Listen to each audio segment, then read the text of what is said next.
The game's to be sold, not told. So we finna keep everybody broke. They say time is money.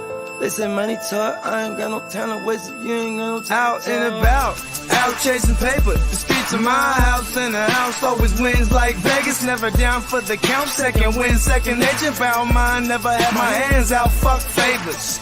By design, everything tailored. In my youth, it was shell toes, no Chuck Taylors. We choke game, had a game so it's still the same code game, so it's still the same code. We all pay the cost, pay dues. Move with the main state that I can't lose. On the grind, push a hard line with my linemen. Back when I was young, they said it's all about timing. Till it's my time, all the stars are aligning. I'm a diamond in the rough, couple cuts got me shining. This game you cannot cop on consignment. In the field, all we do is execute assignments. The game's to be sold, not told. So we finna keep everybody broke. They say time is money, they say money talk. I ain't got no time to waste if you ain't got no time to talk. The game's to be sold, not told. So we finna keep everybody broke.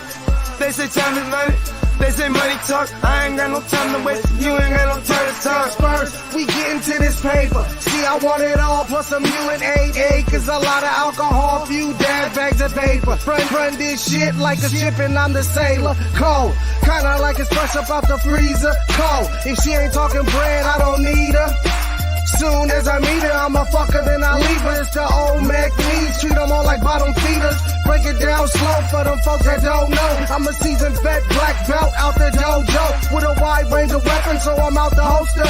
Keeping all options open, so many ways that I can fold ya. Told you from the gate, never been about no play. Get it on the go, they never been known for no delay. The game should be sold, not to be told. Keep your mouth shut, don't have to break the mold. Mac needs.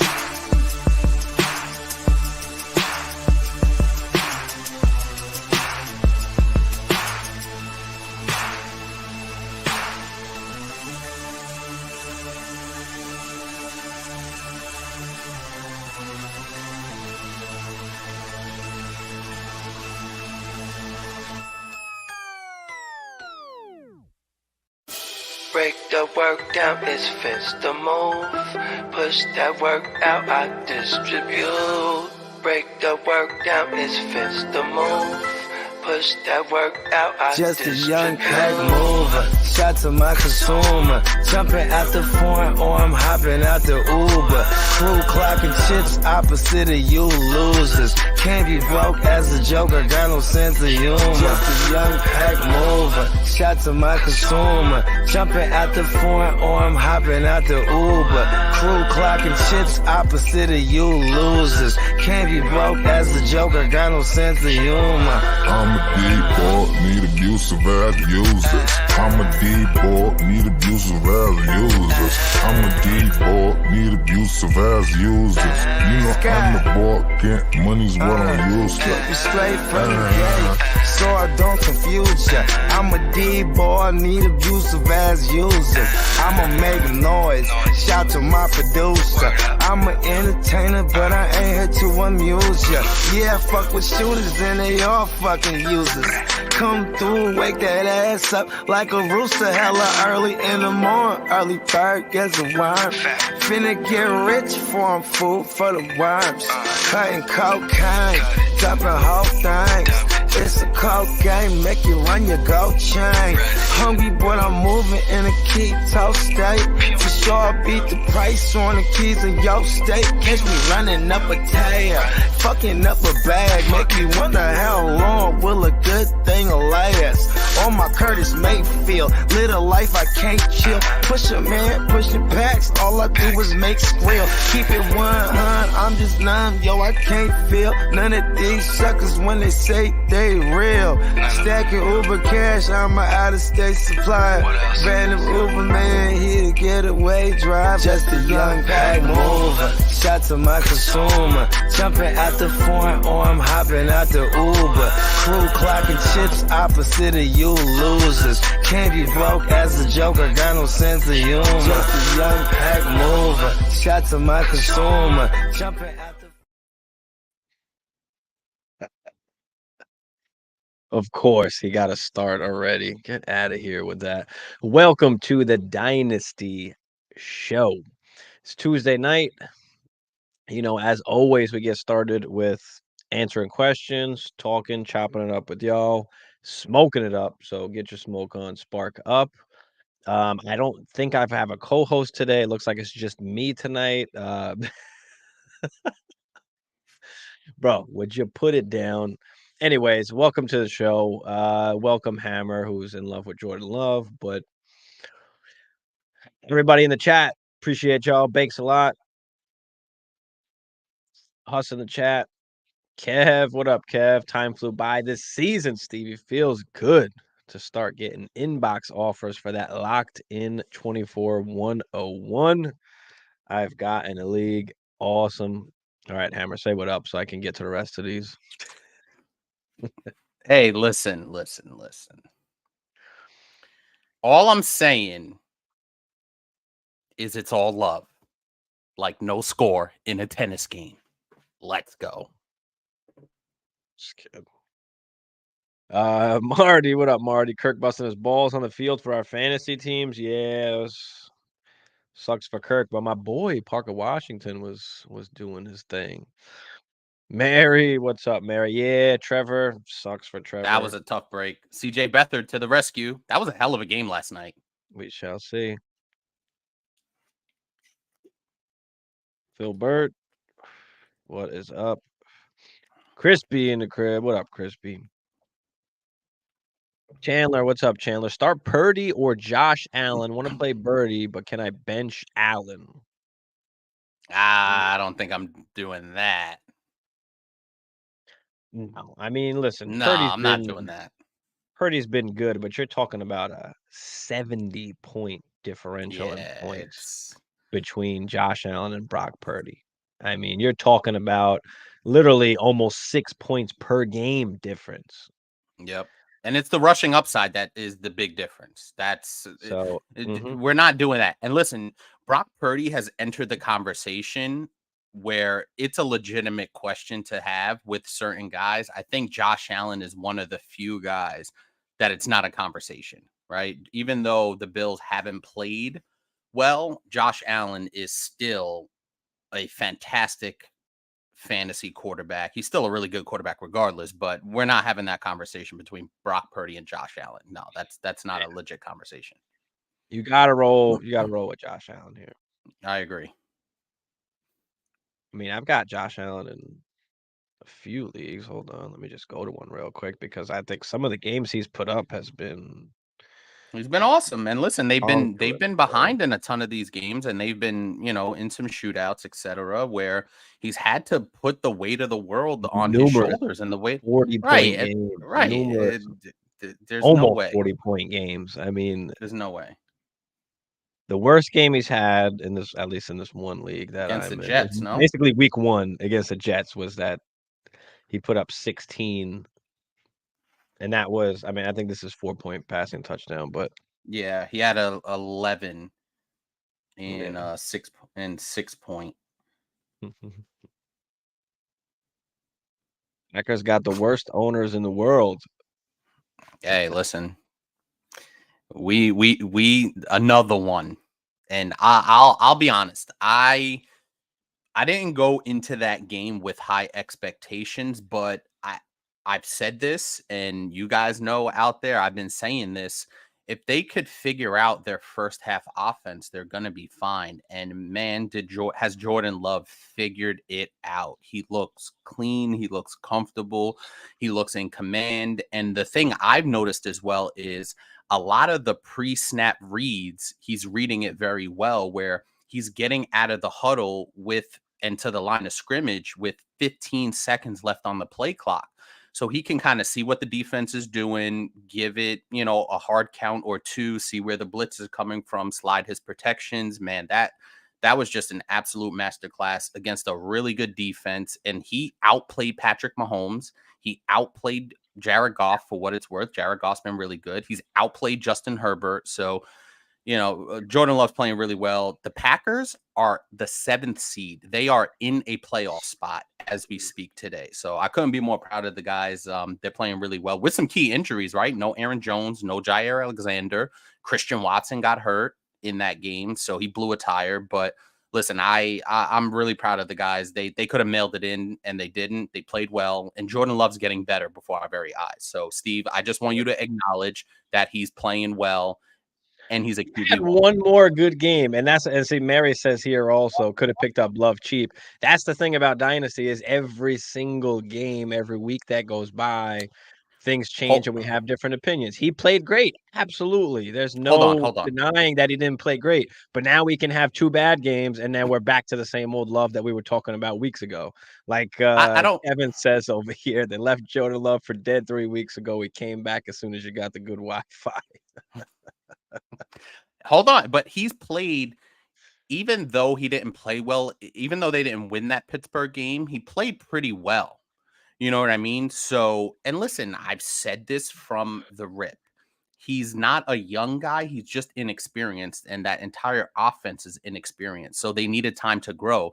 And Steve, you know this. Like, this is the time of the year that young players, rookies, second-year guys, inexperienced guys, this is the time of year where we start to see a lot of that breakout, you know, towards the back third of the season. So I think this is what's happening. I think they're getting comfortable. I've given Matt LaFleur a ton of trash on this show, and rightfully so, but the play calling has been solid. Jordan Love has executed very well. And listen, if you would have told me that the Packers would be 6-6 after 13 weeks and in a playoff spot, I would have took it and ran for the hills. And Jordan Love, 850 yards, 8 touchdowns, 0 interceptions over his last 3 games.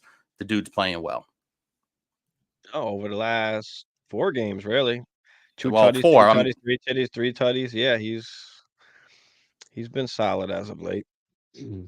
No, Now we've got, he's been great as of late. I mean, even the next few games, you're talking about the Giants, the fucking Bucks, the Carolina. So yeah, I mean, Yep.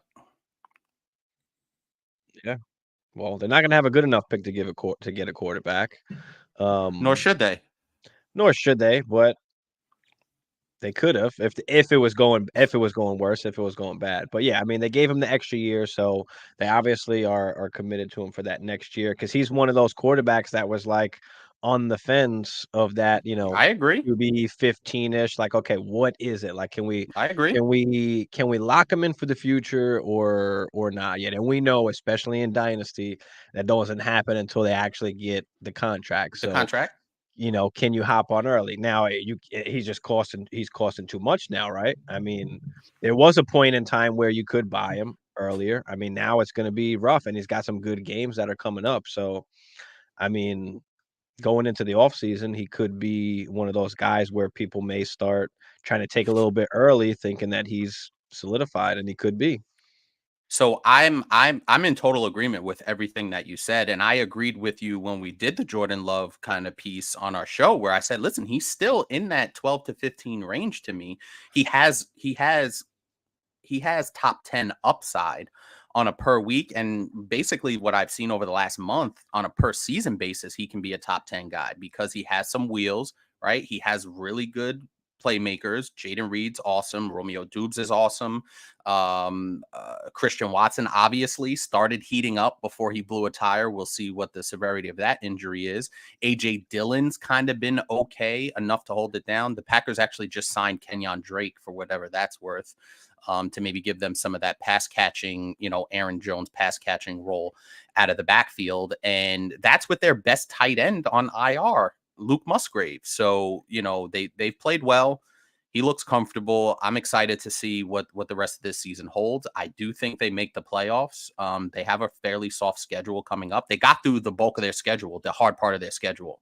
So the one thing that does concern me is, do they feel themselves a little too much, see that they're in the playoffs, and then kind of ease up on some of these teams that they should beat? They should beat the Giants. They should beat Carolina. Tampa Bay is a tough team because they have some playmakers. Baker Mayfield's been okay, but that's another game that I feel like we should win. So this should be a nice stretch. So we'll see what happens, but I'm cautiously optimistic at this point. It's just, you know, one of those things in Superflex in Dynasty. It's just hard to trust these guys. PB Dubs, what's good at PB Dubs? Appreciate you, bro. Falcons gonna win a playoff game. I hope so. But yeah, Marty kind of says it right here. I'm glad Love going to keep y'all hanging on and wondering if he's the guy like Fields, Danny Jones, QB purgatory. Exactly, because especially when you're like drafting, I mean, if you're wrong on this, like that hurts. That Like sets you you back know how years. bad it is Ask in the Jets. Superflex when you're wrong about a quarterback and it's hard to get it right. So we want everything to be in line. So, is he cheaper now than he's going to be next year if he gets the contract? Yeah, obviously, right? But you're still paying up for him at this point. I will say this, and to kind of wrap up the Packers and the Green Bay point is, unlike, and Marty, this is directly towards your comment, is I agree with what you're saying, but I said this before as well, where the Packers are an organization that they don't have a ton of turnover at the key positions, right? GM, head coach, quarterback. They don't have a lot of that turnover. They're similar to the Steelers. Now, I think Jordan Love is infinitely better than Kenny Pickett, but similar in an organizational structure where they don't have a ton of turnover at the key positions. And I think continuity is really important, right? And with these young guys growing together, they're just looking more and more and more comfortable. So if they can string together, even if they win 2 out of the next 3, that puts them at 8 and what You is that, could 8 and easily win 7, two out of right? easily win That's what I'm two out of the saying. next three. Just being I forgot what the word I was going to use, but just being not optimistic, but I In forgot I Chicago, lost the word.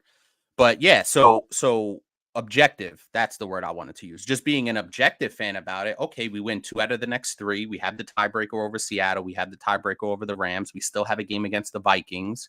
So we it's, got 2 games against Detroit. We got 2 games against Detroit. right. So that's, that's all going to factor in. But I'm really happy with where they're at. I love the progress I've seen. And I just said I want Jordan Love to play better. He doesn't have to be Josh Allen or Patrick Mahomes. Just be better. Look comfortable. The offense is moving. The defense is playing really well. But remember when we were talking about a start sit, and one of it was Jordan Love, and we talked about it against Kansas City. And I said, no, if they're going to be scoring touchdowns, it's going to be Jordan Love throwing it rather than Yeah, you somebody did. running it in. You So did. it was That, perfect that that he wound up doing it, because that's where the tutties are going to come from. It's going to come from him passing. Like, the run game is not there. Aaron Jones has been hurt all year. AJ Dillon is trash apparently. I mean, I don't know, yeah. but yeah, I mean, Jordan Love. Packers have a good squad. Yeah, they do. They do. That's Wicks is pretty actually good too. Wicks is good too. so just as a little teaser, I do have Dontavian Wicks as one of my stash guys, and we'll talk about him in a little bit. Mm-hmm. Frank, what up, Frank? What's cracking, Frank? Lost last week. All right. So we need to win this week. Need one for flex. Swift, Flowers, Keaton, Addison. I don't think I could play Keaton.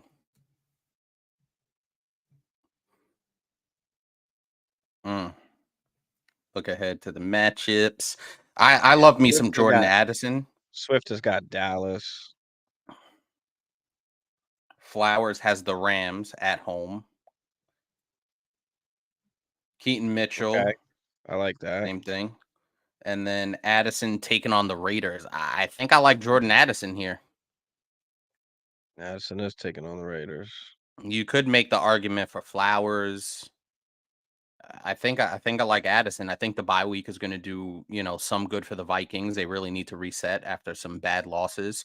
Josh Dobbs, JJ's coming back. That should open up some things, right? For Addison. But it's just like it's JJ, it's Atkinson, and then it's Addison.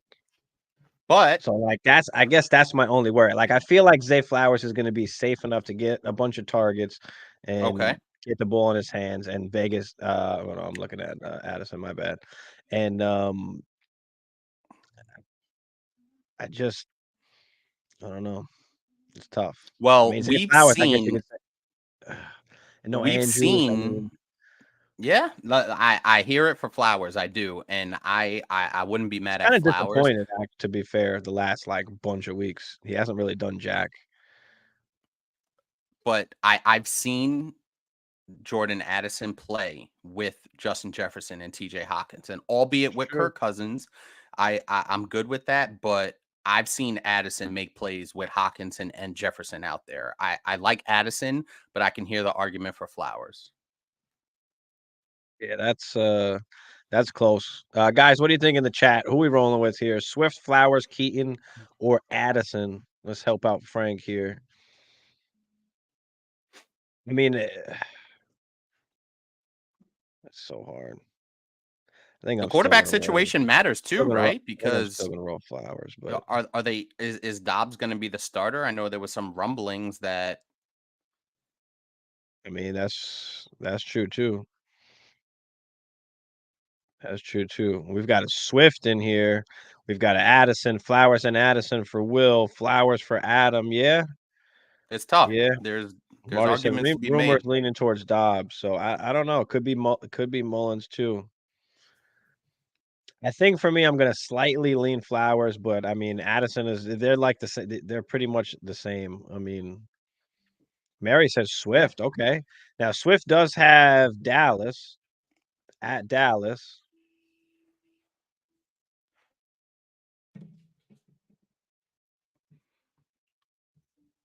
I mean, Swift I is can fair too. I mean, if he gets the passing work, I mean that's fair. Swift has been pretty, at least decent. He gives you a decent floor, he's tailed you off know. though. Yeah, he has for sure.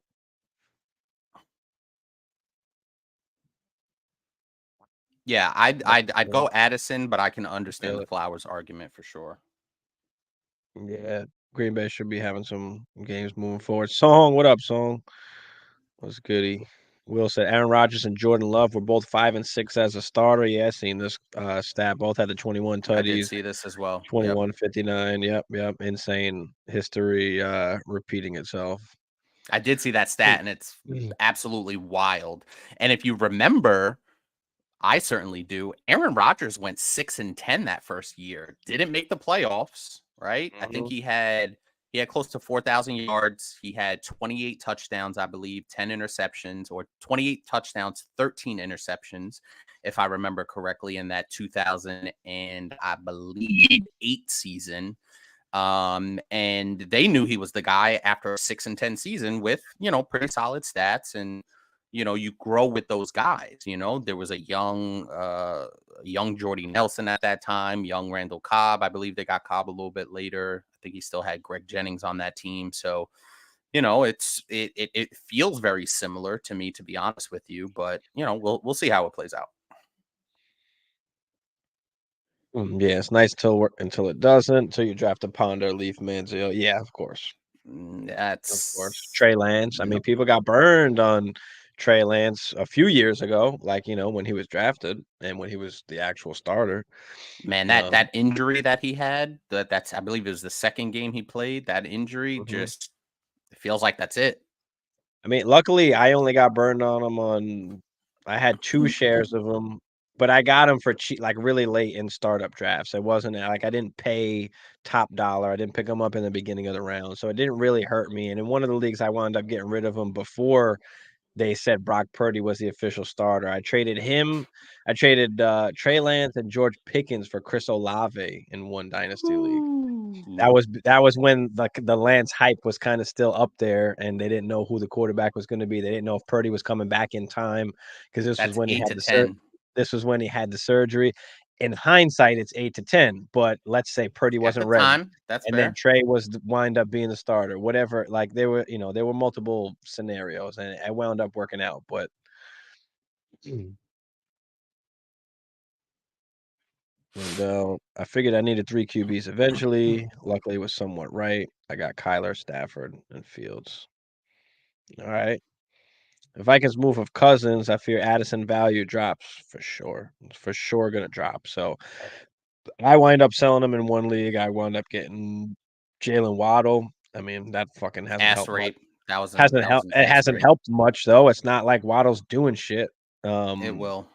So we'll see. But yeah, high priority sell. Last season is over. Thoughts? Yeah, for sure.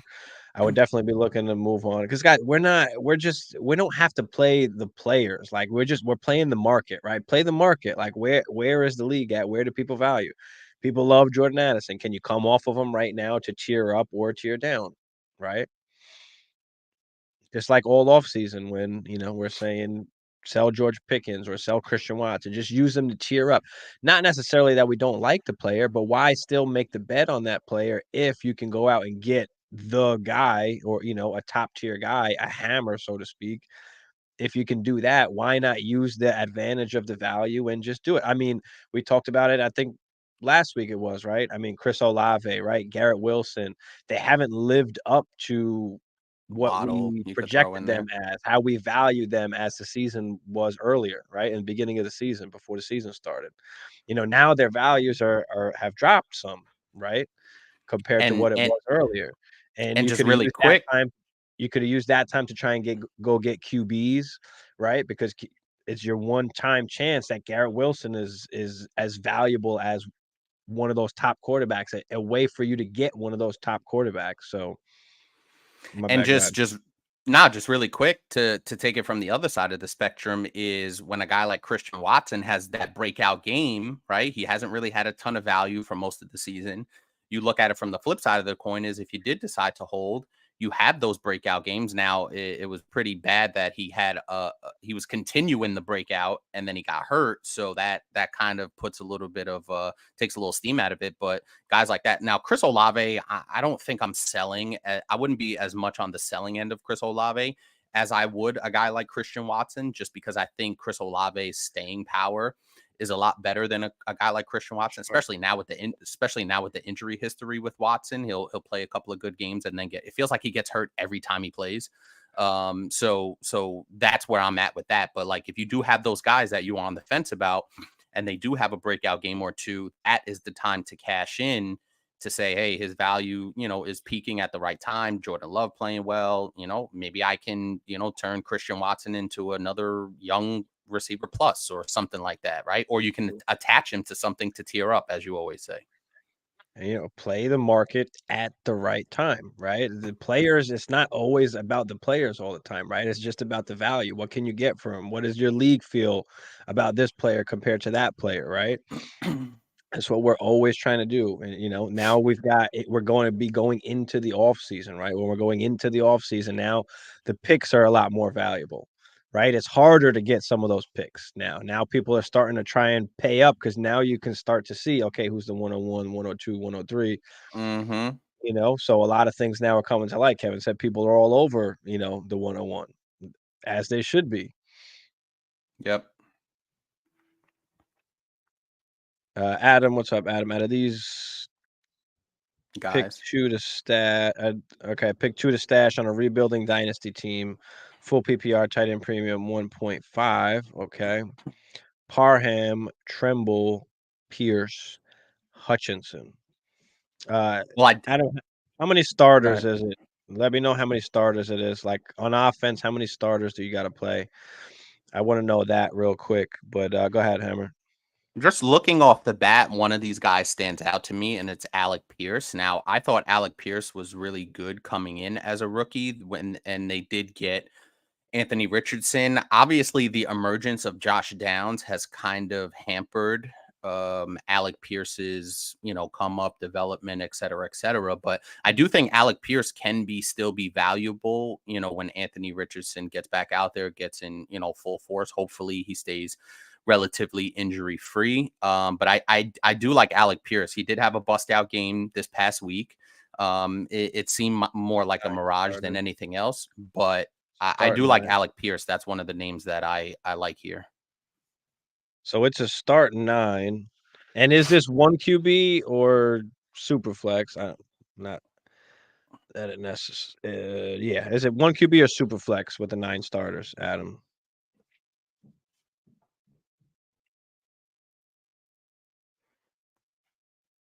It is super flex. Okay, so it's start 9. So if it's start 9 super flex, I'm saying that don't Alec Pierce doesn't matter, unfortunately, and Xavier Hutchinson doesn't matter. Tight ends, I mean, they don't crazy matter much either, but it is a tight end premium. So if I had to choose one of them for me, at least for me, I'm going to eliminate Hutchinson and Pierce just based on the format and the amount of starters. Okay, that's the only reason. Not because I don't like them. Alec Pierce, I liked. I do like Alec Pierce, but he does have downs on that team. He does have Pittman on that team. Does Pittman get re-signed? Anthony Richardson comes back. Like if it's Pittman and Downs and Pierce, I mean, Pierce is not going to give you much. He is a good player, though. Xavier Hutchinson, I loved. He was one of my stash guys, one of my guys to stick on your taxi squad. You've got Nico Collins, you got Tank Dell, and then Mechie and Hutchinson, really. Do they bring somebody else in? I don't know. But yeah, based on the format, I'm going to do a tight end, and it's not going to be Parham just because I think that the Chargers could possibly take a tight end in the draft, especially early. Okay, what if they go after Bowers with that top pick? I mean, they need help pass catching. They could use a guy like that, a nice young guy to stick with Herbert for a long period of time. I would agree. And I kind of like Tommy Tremble. I mean, I think he's good. He's good. He's been a good prospect. There's nobody else there. So unless they draft somebody, they have a ton of other positions they need to fix before they kind of go after a tight end. So I think I like Tremble. If I had to pick one, it's going to be. I mean, Tremble. He said pick 2. Oh, he said pick 2. Okay, so all right. So one of them is going to be Tremble for me.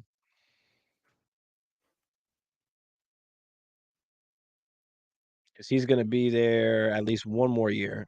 So he's going to be there next year. And if I had to pick a second one, I guess it's Parham. I mean, how do people value these tight ends in your league? I mean, I don't like carrying a ton of them, but can you get more for a Parham do we just take the chance that, okay, you know what, let's just take the chance. Maybe they don't draft a tight end. Maybe it is Parham. Like, do we just make that bet instead of going for a Pierce or a Hutchinson? Because I just think betting on those guys is tough in this format where you're starting 9 and it's super flex. No, I understand it. I'll be honest with you, but I think even with the format, like like a Parham and a Tremble don't really move the needle for me. And I understand, these are stash guys regardless. I was getting to that point. Thank you very much. None of these guys move the needle per se. But I do think with an Alec Pierce, who is a good player, there is a chance, right? Like there's a chance they don't re-sign Michael Pittman and they say, Downs and Pierce potentially. I'm just being hypothetical, right? So there is a chance Alec Pierce goes somewhere else, right? Like, so I do think that there is, with a wide receiver that is as talented as him, I would go with Alec Pierce just because there could be some found gold there as opposed to a tight end, right? And I think that is kind of where I was leaning, regardless of the format. And the format does matter. Don't get me wrong, right? The format definitely does matter. But if Alec Pierce could be in the league 8-9 years, right? That's how I look at it. These tight ends, they're virtually a dime a dozen. That was kind of my thinking. When you're looking at it from that perspective, for sure. I'm just kind of looking at it as more of like a value perspective. It's like, okay, I think that somebody might want Tommy Tremble more than they're going to want Alec Pierce at some point. Just possibility that maybe I can get a second round pick for Tommy Tremble at one point in time, a third round pick.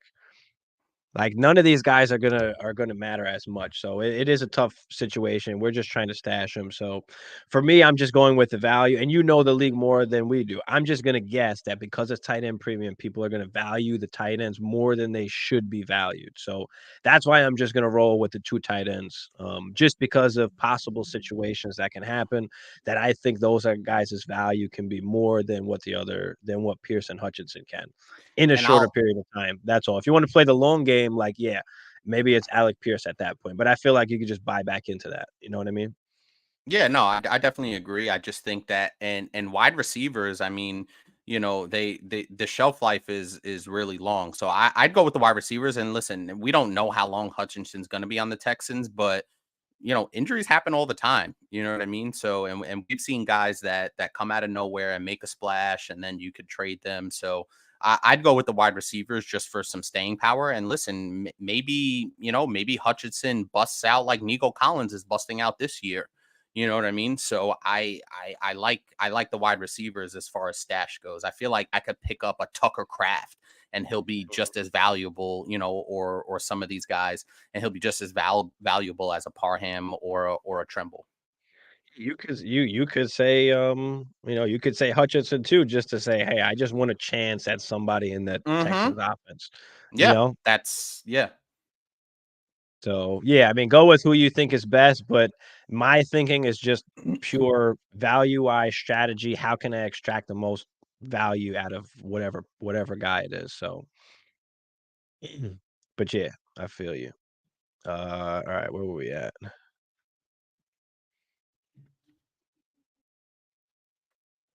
That was a good deep question, that was a good Adam. question.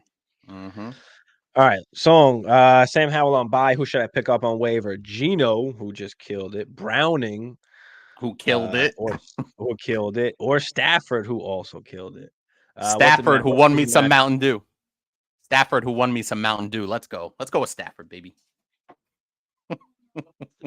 Who are they playing? Rams are taking on the Ravens at Baltimore. I don't like that matchup. I was just kidding. Don't go with Matthew Stafford. All right, who's Gino got? Gino taking on, where the hell are the Seahawks? At San Francisco. Ooh. Okay. And Browning. Home against the Colts. Is it Browning? Could it be? It?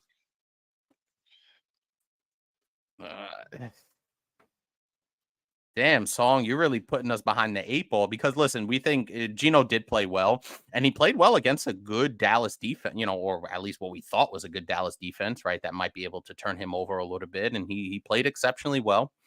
That's a tough one. I do not like Matthew Stafford at Baltimore. I don't like that one bit. So it's between Gino and Browning.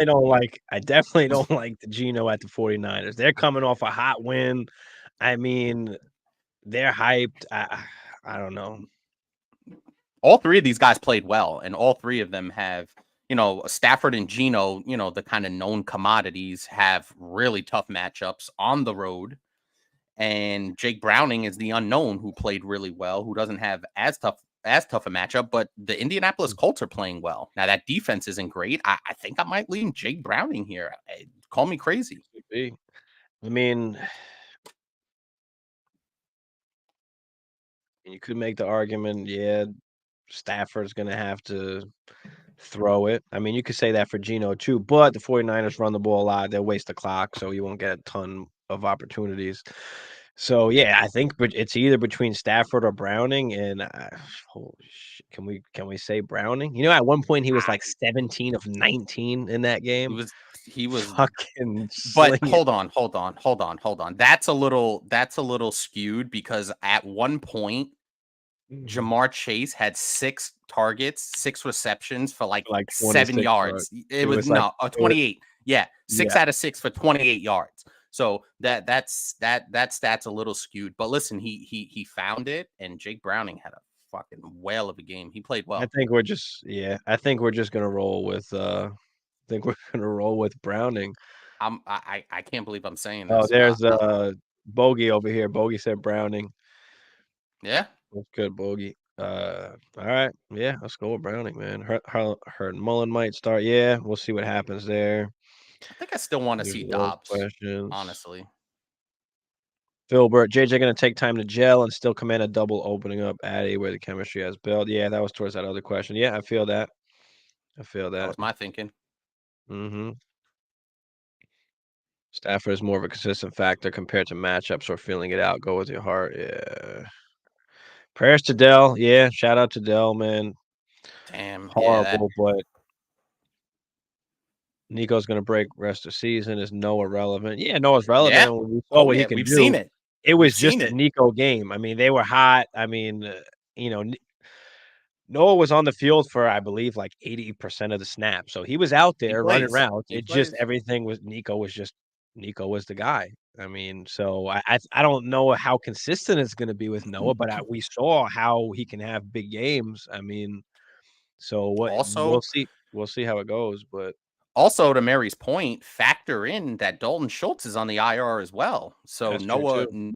Noah Brown being a known commodity in that offense, we've seen it, right? So yeah, Mhm. absolutely, Noah Brown is That's right. definitely relevant and worthy of a flex play, in my opinion, going forward. Yeah. Peacock, I know Peacock, you're out there. Let us know. What do you think about Noah now that Dell is hurt? And you could also throw in your opinion on my boy Xavier Hutchinson too, because I do like him. He's kind of buried on the depth chart, but Bogey yep, in the Bogey in the building. building. Sell the hype, buy the production. There you go. There you go, Will. Just like Philly did with AJ Brown, for Yeah. sure. Minshew's finally slinging it downfield. Yeah, I mean it wasn't to Downs, but No, it was not. But he was slinging it to Alec Pierce, to Kyle Granson. What the fuck? in my dynasty league where bench spots are slim, when would you add Burrow or Anthony Richardson? I have Hurts and Love, one QB league. I would, Will, in this situation, I can't believe I'm saying it. I would drop Jordan Love and pick up Joe Burrow, hold Joe Burrow or Anthony Richardson, really, to be honest with you, because those guys feel like have higher upside. I mean, both Joe Burrow's starting to have a little bit of an injury history now. Like I'm a little So how the nervous fuck is Burrow and Richardson on waivers? in a dynasty league. Yeah, that's they just put them in the IR spot. I didn't But even think of that, to be honest with you, but I'd pick up either one of these guys. I pick them both up if you can, and just put yeah, them on your IR I spot. mean, it's one QB league. I'd pick him up. I'd pick up. He's at bench spots are slim though, so that's why they're out there. But it is a one QB. Those quarterbacks are like okay, those are like top 5 quarterbacks. Like so, Right. if you're able to hold them on your bench to when they gain value, like somebody's going to want them, and then you can sell them, obviously. So, Oh yeah, I mean, that's that one way you definitely can do look that. at it. Like people are going to want quarterbacks because next year's not going to be the same as this year. So the real question is, if your feet were to the fire and you had to pick one of those guys, Burrow or Richardson, who you taking? What? Say that again. If your feet were held to the fire and you can only add one of these guys, who you taking? Burrow or A Rich? Mm, It's hard to say. I want to say whoever the league values more, but obviously, if they're both on Big difference. waivers, it doesn't matter. So, I mean, I want to say Burrow because he's like solidified, and like Anthony Richardson, like yeah, it is still a risk. Like yes, he can be a top guy, but like what if he's not? At least you know Burrow is, and he's going to be back to form. So I feel like you'll get more from Burrow, but I don't know. What do you think? Yeah, I kind of agree with that. And Burrow's my guy, but Burrow's making me nervous, man. Like he's just not very healthy often. The Yeah, he last, got hurt again. I mean, two plus seasons, he's been a little banged up. Last year, he had a hell of a year, obviously, the year before that. But there's always like some little nick, some little something that keeps him from, just playing out the full season. It's got to be Burrow here. Anthony Richardson scares me even more than Burrow just because of his style of play. So give me Joe Burrow here. yeah. Filbert said Addy, Puka, Flowers, Laporta, JSN, pick 3 to hold for next year.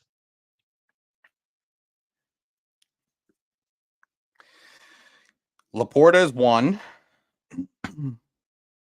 Yeah, especially at that position. At that position. Yep, right? 100%. He's a top 5 guy upside at that position. I'm with you.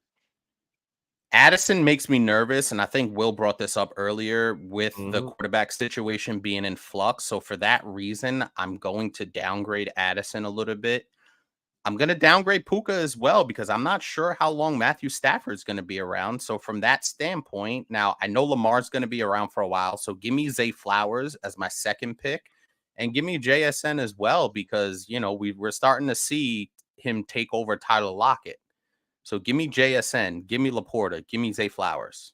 All these guys are really good in their own right, but give me those three: Flowers, Laporta, JSN. So I'm going to go think a little different. Okay. I'm going to go Laporta, and I'm going to go JSN. So I'm with you on those two guys. I'm also Okay. with you on Addison, that we don't know the quarterback situation. Also, you know, obviously JJ's a dominant guy.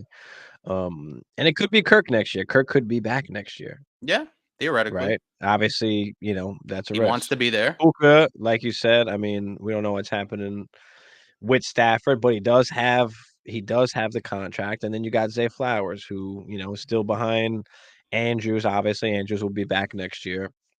So I'm gonna go with Laporta. I'm gonna go with JSN because, as you said, kind of overpassing Lockett already. Led the team in targets, and they can get off a Lockett next year without having to pay anything. You know, there's no penalty, so I think it is a good possibility they do come off of him. So with the third guy, I'm gonna go with Puka because I think that Cup has lost a step. I don't think he's as good as he was anymore, and I think that Stafford is still the quarterback next year. Barring injury, I think he's still the quarterback next year. So I'm gonna go with Puka, Laporta, and JSN. But Listen, all these I guys feel are you. amazing young players. Like, I feel you on Flowers too. So what do you guys think? You guys, who are you guys rolling with out there? Pick three: Addison, Puka, Flowers, Laporta, JSN for next season.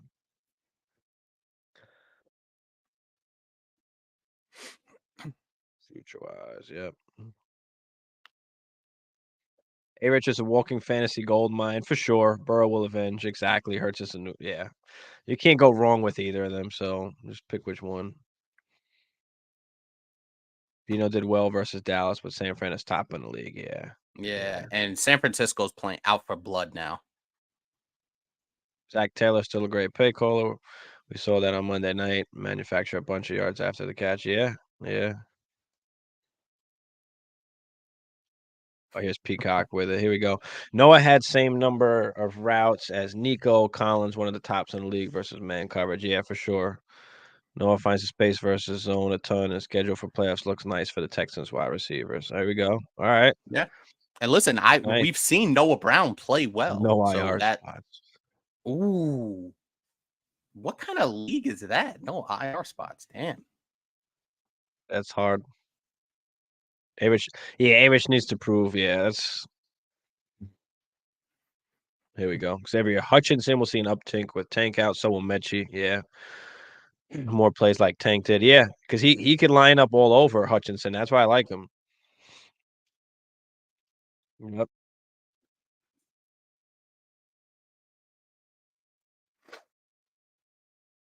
Yeah. Yeah. Appreciate you, Crispy. Smash that like, guys. Appreciate you. Smash that subscribe if you're new and you're enjoying the content. Throw any questions you got in the chat, and we'll start getting into some of these dynasty stashes here. Puka, Laporta, and JSN. Lockett is on the way down. Yep, feel you will. Puka, JSN, Laporta potty. There you go, Marty. Okay. Ooh, Marty, I like that Laporta potty. That might be Mary said Puka, Laporta. Hey, yo, Marty, shout out to you, Marty. That might be my subscriber league name next year, Laporta potty. I have Laporta in the subscriber league. Laporta potty. Man, mind blown. Yeah. I want to start league next year. 0 bench spots. Guy is hurt or on bye. Either have to start him or drop him. Yeah, that's wild. That's wild. I thought the dice league was wild when we did with Huss. We did the dice league and we had to roll the dice basically, and that chose what position we had to pick. That was bullshit. My team was trash. That was bullshit. Herbert or Goff this week, John said. I think the Herbert game was a little bit of an aberration at Foxborough. I didn't really like Herbert there a ton. Let's see where Jared Goff at Chicago, or Justin Herbert home to Denver. the Chargers offense hasn't been that good. Denver defense has been playing good. Jared Goff has thrown 2 touchdowns in every game the last 1, 2, 3, 4 games. Yep. They're playing against Chicago. I think I'm leaning Jared Goff. Jared Goff doesn't play as well on the road, but he's playing better than Justin Herbert. I understand. I'm just giving my astute analysis, if you don't mind. Jared Goff. Yeah, let's go Goff. Be better than Sammy ball game. When are we going to hold Herbert accountable? Yeah, I mean, he hasn't been good. That's a fair point. Yeah. Now, would you, PB, really quick, would you hold Justin Herbert or the coach? I fucking forgot his name already. I don't know why I'm Staley. Brandon Staley. Yeah. Would you hold Justin Herbert or Brandon Staley more accountable for the performance or lack thereof of the Chargers this season? Because I think that's a legitimate question. I think Herbert's still really good, but I've even heard some rumblings when I watch NFL Live and I watch, the sports shows where people are starting to hold him a little bit accountable. And he's a 500 quarterback. We love his physical attributes and we think he has some good playmakers, but something's amiss, right? Like there's guys starting to overtake him. Like CJ Stroud or Justin Herbert is a legitimate question at this point.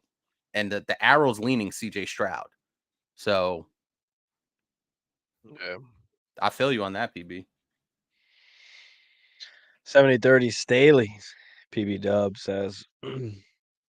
Yeah, I mean, we know what he can do. Like, we know the capability, right? We know it's there. So somebody has to unlock it. Somebody has to guide him. He needs help doing it, okay? I mean, I think that's a fair thing to say, right? Yep. Needs some guidance somehow, Man, imagine Sean Payton would have took over that team. That would have been a better spot for sure. Kellen Moore, Mary said. That's interesting. But Kellen Moore has a good reputation, right? He had Dak Prescott. He had, that offense was top 3. Well, and we talk about QJ, right? We talked about in the offseason how, like, what is this team on need? him. They need one of the route running guys. We talked about all the offseason how, like, an Addison or a Zay Flowers would be perfect, or a JSN would be perfect for the Chargers. And then they went out and got a QJ to they try basically got Mike Williams again. Replace Mike Williams. He's not Mike Williams. He's a yak guy. He's not a over the top. He's not a contested catch guy. He can't be Mike Williams. He can't be that. As we saw him drop that fucking game-winning tutty. He did have a good comeback game though. The game I was gonna say he looked a little better. I do give him that. He did. These young guys still take time to grow, but hasn't looked good so far. In the opportunity we thought, once Mike Williams went down, we thought, all right, QJ, it's your time to shine. And he's getting outshined by, obviously Josh Palmer before he got hurt. Jalen Guyton, people are taking over QJ at this point. So, I mean, goddamn. There's no way they're getting rid of Herbert. But if it was like Herbert, and if we had Herbert, JJ, Addison, I mean, yeah, that'd be sick. I wouldn't be a fan of that. No, thank you. Eckler, too few touches. Yeah, what's going on with Eckler, man? Jesus. Way better when you had Mike Williams been healthy. Yeah, of course. I think with all this, I think with the healthy guys, of course, I think that he guys that he's better. Played with for sure for a while, guys that he's established rapport with. I would agree with that. Sure. Because I think if Mike Williams plays all season, and listen, Josh Palmer to a lesser degree, Quentin Johnson has the opportunity to grow. And I'm not saying Quentin Johnson is Devontae Adams or anything like that, but we've seen it take some time for receivers to come into their own. We say this all the time, but we got spoiled with JJ and Chase, guys like that, where they just come into the league and they're wide receiver ones out of the box. So I do think that QJ was a little bit more of a project and he would have been better served essentially as the wide receiver 4 on that team. and then maybe go into next season, have a full off season with the crew and be able to go from there. So that's a really good point, John. Yeah, for sure. I mean, but we knew that QJ was a project. We knew he was the most raw guy there. We knew that he had the absolute lowest floor. This was all talked about by everybody all off season. So I think we just overvalued it because we got excited about him playing with Herbert. I of think that's what course, happened. but And they got I'm guilty of that. yeah, of course. They just got it. He's not Mike Williams. They need to not think he's Mike Williams. That's problem number one, right? QJ is closer to CD than Mike Williams. He needs some confidence boost catching the ball with his hands. Yeah, for sure. QJ is like the 15th rookie wide receiver down there with Michael Wilson. Yeah. I mean, he's a project. He's a project guy. I mean, we knew that. We just expected instant production only. Number one, we thought he was going to be the wide receiver 3 off the bat. No, Palmer's been there. He's just better at the moment, right? And then we saw Mike Williams go down. So we're like, okay, perfect. QJ. But he's a guy that's just going to take longer We than jumped the gun. we want to. Or he's just trash. So like Huss said. So, or he's just trash. So, absolutely. All right. That's funny.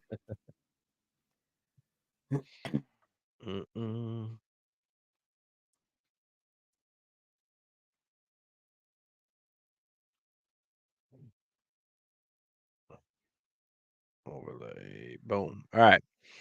Let's get into wide receiver dynasty stashes. So, what makes a good stash? Like, what are we looking for when we are trying to stash one of these wide receivers that are out there? What are the things we're looking for that makes a good one? So, one of the first things that I thought of was, we always talk about value, is like, what's the value of that player right now? How are people actually feeling about that player right now? Because there's tons of guys out there that are just buried in the 50s, 60s, 70s, 80s, over 100. And I have a stash today that I'll talk about that is past wide receiver 100 on Keep Trade Cut. A little bit of a deeper stash, but looking at those things and where people value things. So these guys could be on waiver wires. These guys could be thrown in on trades for absolutely nothing. Any of the trades that you make now in the offseason, can you get one of these guys thrown in? So that's one of the things that I would say is that we look at is just what is the value out there that these guys are looked at the moment. And one of the second things would be obviously what is their potential, right? What do we see as their potential? What do we see can pan out? What is the potential of not only themselves, but what's the potential of their situation that could become next year? And of course, it's all like hypothetical. Okay, what if this happens? What if that happens? But that's what it is. That's the game that we play, that we try to get ahead of on. Now, you're going to swing and you're going to miss sometimes, but these are guys that they're not expensive. Like if you miss, you miss. It doesn't kill you, you know? So I would say those two things, or three-ish kind of things, is what I'm looking at. There's also another thing I look at. I'm going to be talking about as well. But do you have anything to add to those things? As far as what are we kind of looking at here, as far as what makes a good stash for you? Some things I definitely look at is number one, their situation in general, and that can stem from the organization as a whole. Like sometimes you trust organizations to develop certain guys, right? And one organization that comes to mind, I'm not going to say the Packers, is the Steelers developing wide receivers, right? For a long time, they were just churning out wide receivers, right? You could go back to Hines Ward. You can go back to Plexico Burris. You can go to, remember, Mike Wallace played well for that team, right? Antonio Brown came out of nowhere. And the Steelers were just churning out wide receivers. So another thing, just to add on top of everything you said, which I definitely agree, is the organizations, right? Now, you take it to the flip side and you look at an organization like the New England Patriots, who don't churn out wide receivers, right? So that matters to me as well, is the development and the organizational structure and the history, thereof, of developing these guys. So I look at that, and that's a factor to me, right? Because I was talking to Bagala. I was so interesting. I was talking to him today, and we were talking about Jalen Hyatt, right? And he was trying to make a trade for I think he was thinking about trading for Jalen Hyatt. And I said to him, I said, do you trust Jalen Hyatt going forward, blah, blah, blah, with, Daniel Jones or whatever that Giants quarterback situation is. And we were talking about, we were like, what if he was like, yo, if Jalen Hyatt, if he had Jordan Love on that team, he would love Jalen Hyatt even more, just hypothetical. We were talking about our teams. And he was talking about, listen, if I had a quarterback like Jordan Love, I would love me some Jalen Hyatt even more. And I said, yeah. So that's kind of, the thinking and the train of thought that I factor into, on, like I said, on top of everything that you're saying, is the organizational structure of these teams. Yeah. Situation of what they're in now and what could be next year, right? And on top of that, another important part that I'm always taking a look at is contract situations, right? When can teams get out early? We just talked about Tyler Lockett. Like, they have a chance to get off of Tyler Lockett next year. It doesn't cost them anything, and that's why JSN is a huge buy, a guy that kind of we're all looking forward to, right? So, Yep. looking at the contract situations and those, some of those older players as well, not only just that guy that we think could be the stash, what the guys on their teams, like Marty has here in the comments, some of the older guys, right? And we talked about something else that ties into what you're saying, is the contract of the player themselves. But what about their contract of the quarterback that they play with, right? We love Jamar Chase so much because he's going to be tied to Joe Burrow for a long time, right? Where maybe Justin Jefferson, and we brought this up on another show. Listen, Justin Jefferson's going to be amazing regardless, for the most part, of who the quarterback is. But we talked about Jamar Chase maybe vaulting JJ as the dynasty wide receiver one because he's tied to Joe Burrow. So that's also another important factor to look at. And Joe Burrow's going to be there for a long time. It's probably 99.9% that Jamar Chase is going to be re-upped to stay along with Joe Burrow. So that's another key element in terms of, what you're looking at with the quarterback contract situation, because the wide receiver is a dependent position for the most part. Yeah. Marty said, sign up things to come with Eli Moore or a sell high candidate. And it's a good question. I mean, I was on Keep Trade Cut earlier today, and he's like wide receiver, like 57 or 59, something in the late 50s. That's what he is ranked on Keep Trade Cut, which is extremely low. I mean, at least for me, I feel like his value can increase and give you a better sell position or sell window in the future. It might not be right now, but I think that time will come at a certain point. And I'm not ready to get off of him yet because I don't think I can get as good as a return as I could in the future. So for me, I'm holding him for now until that time comes that I can move off him. Or if I need to add him in a trade to get, somebody that I want, then I'm okay with doing that as well. But yeah, I'm not at the moment selling him. I don't think we're at that sell high point right now. What do you think, Hammer? Yeah, and this is everything we talked about during our trade episode, is timing, right? Timing is extremely important when you're deciding on if you want to hold, buy, sell, or hold, So, and I think that's kind of what you're talking about right there. So the timing factor is incredibly important. For sure. All right. Let's get into stash number one. I'll go with my guy, one of my guys first. And this guy, I think I know who you're gonna say. And I almost think we're simpatico. And I think I have a bunch of guys, so just in case we Okay. had the same guys, I have a few, so it's not a All right, crazy go ahead. deal. But all right, my first guy is a guy that is right now wide receiver 74 on Keep Trade Cut. You can get him for about a mid to late third round pick, a guy that his contract is up. We talk about contract situations, right? So Okay, this is could not be the guy going that to I'm a thinking. going to a new team next year. We are talking about the one Darnell Mooney. Yeah, I knew you were gonna say And him. we've talked Yeah. about him earlier on in the season and even, early season as a guy that, we're thinking to try and maybe get for the next year coming up. And I wound up getting him in a couple leagues, just stashing him because he cost me absolutely nothing. He was injured. he wasn't doing anything. I mean, he's not doing much at all still. The fact that they can possibly draft a Marvin Harrison Jr. as well, or a wide receiver possibly. And they still have what's his name? They still have DJ Moore, right? So what are they going to do with Darnell Mooney? Are they going to pay him? Do we think they're really going to pay Darnell Mooney? We've got what, new coaching, new everything coming in. I I mean, do everything not. is all fuck there, right? So chances are they're just going to let him walk. I don't think they're going to spend the money to keep him. So there's a bunch of teams out there that can use some wide receivers. Kansas City.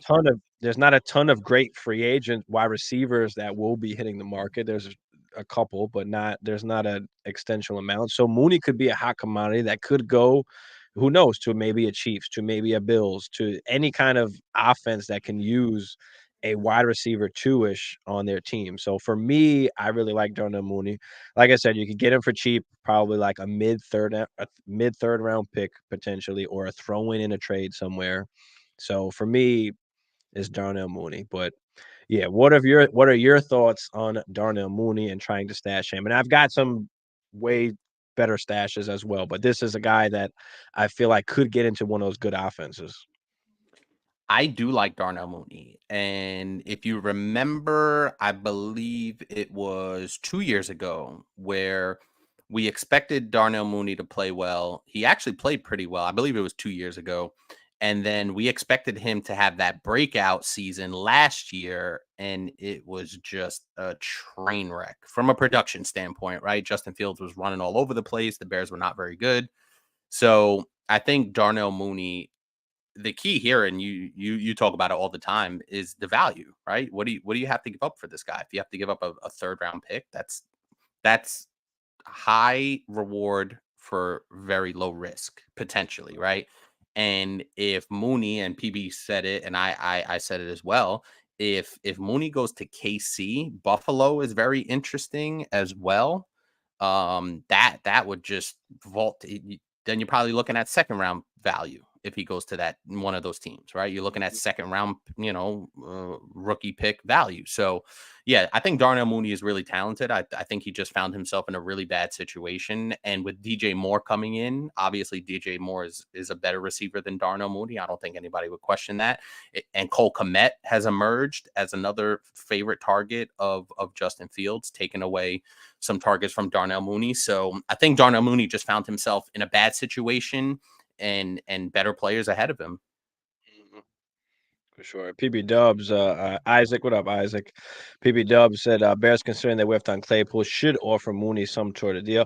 They could, but it's They all draft new. Harrison. Yeah, it's all new guys going in there. Whether they draft Harrison or not, maybe they change. If they don't, then they're changing the QB. I mean, and that could be a good thing if it's Caleb Williams instead of Justin Fields. That still makes him valuable as a wide receiver too. So it could go any which way. So, whichever way that you think it could go. But again, a guy that is just relatively very cheap, that's a good stash to have. So yeah, I like that pick. That's a really nice pick. yeah. Yep. And these are dynasty stashes, right? We're not talking about redraft, obviously not. But tonight is our dynasty night. Mooney and KC or Buffalo would be nasty. Yep, absolutely. T and KC could be good as well. Yep. Kyler could use a Tyler Lockett. They could draft somebody too. Birdman, what up, Birdman? Appreciate you, brother. Birdman, what up? Had to cut 6 off my roster. Hey, I mean, all goodies. In redraft for sure. But yeah, that is my stash number 1.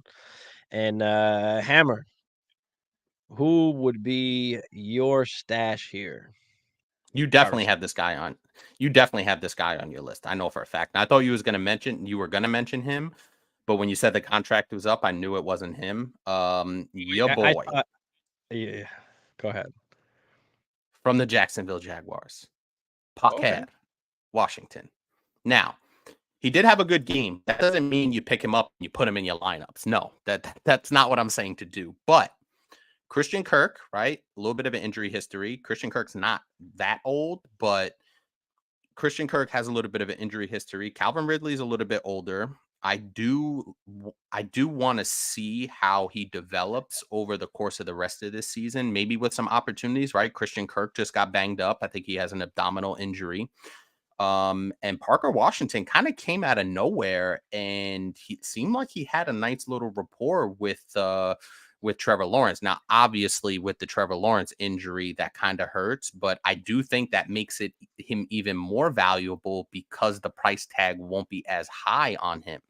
So look at it from that standpoint, where if you can get a guy now that could be a potential flex play, he has a couple of games next season early. Or maybe he plays well with CJ Beathard, right? You never know. CJ Beathard's no stranger to playing in the NFL. He has some experience. He's an older quarterback. So I like Parker Washington as kind of the younger guy on a more of a veteran offense to see if he can develop. And I don't think Trevor Lawrence is going to be out for the entire season. So if Trevor Lawrence could come back in 2 to 3 weeks, depending on the severity of the ankle injury, I do want to see what the rest of that rapport looks like. And just to kind of further back up the numbers on Parker Washington, he played 59% of the snaps, 6 grabs, 61, 6 grabs on 6 targets for 61 and the touchdown. So it looked like there was some chemistry there. And I was surprised because I was like, who the hell is this guy? Nice tutty. Well, when we were watching it live, I think I was watching it with Huss, and then I was like, oh shit, who's that? That's my boy. My guy Parker. And then he had that sick one-handed bobble tutty catch, whatever it was. So yeah, I do like Parker Washington a lot too. Again, like you said, a young guy. What are they doing with Ridley next year? Who knows? So there could be some opportunity to play for sure.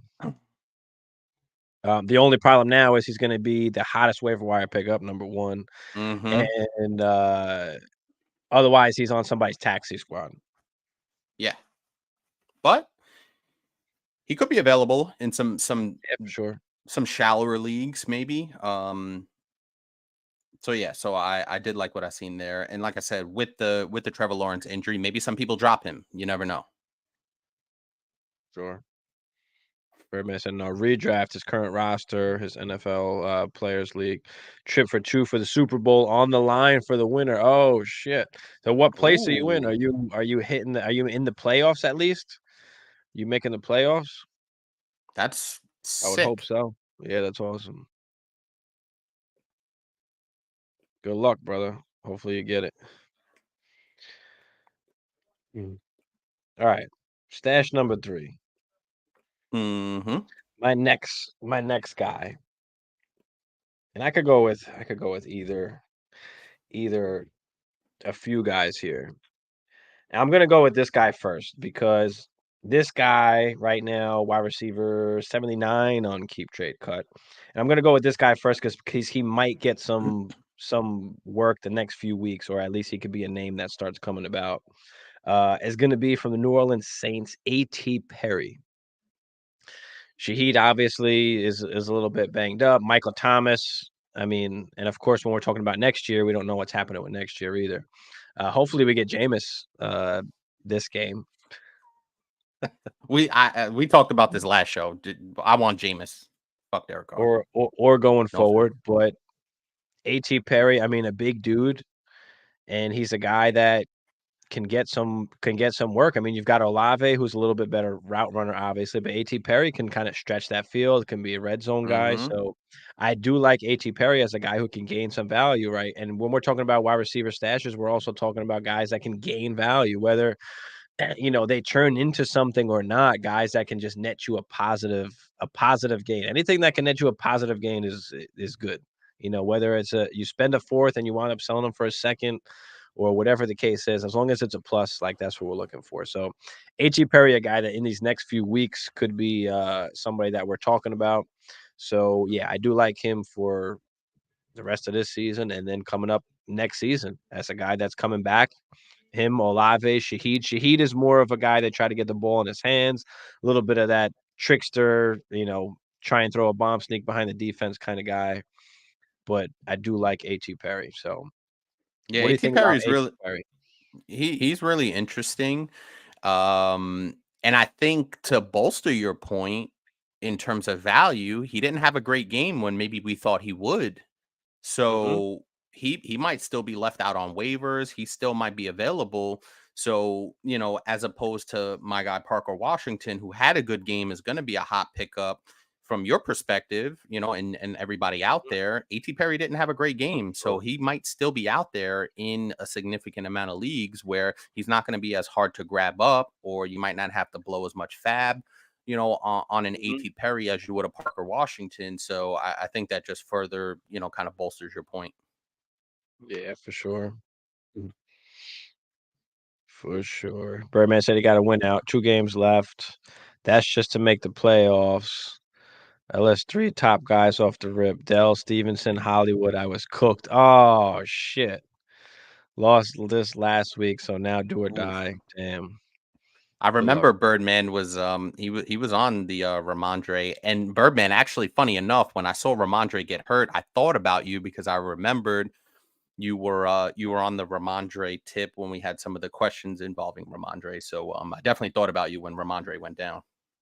For sure. Jameis threw a wild TD at Perry versus the Vikes. Yeah. Perry had a good I think it was the preseason game, right? I believe Denver so. moved Judy after this season. They should have moved him at the trade deadline is what they should have did. But they didn't for whatever reason. Because Cortland Sutton's the man there right now. They've been trying to move him for a while, so I mean, maybe they're not getting as much value because they spent the first round pick on him, so they're trying to recoup at least some of that. You're not getting a first round pick for Jerry Jeudy. You might not get a second round pick. Probably getting a third or a fourth. No, not at all. So I don't know. Don't know. I'm done with Judy. Just pass him on to somebody else. That's it. Out. That's funny. Yeah. All right, Hammer. Let's get into stash number 4. Who do you have for us? A guy that's actually been mentioned today on this show. Oh wow. Okay. An interesting guy. I didn't really know a lot about him until I saw him kind of jump off my screen a little bit. I'm a Packers fan. Everybody knows it. I'm going with my guy, the hometown kid, Dontavian Wicks.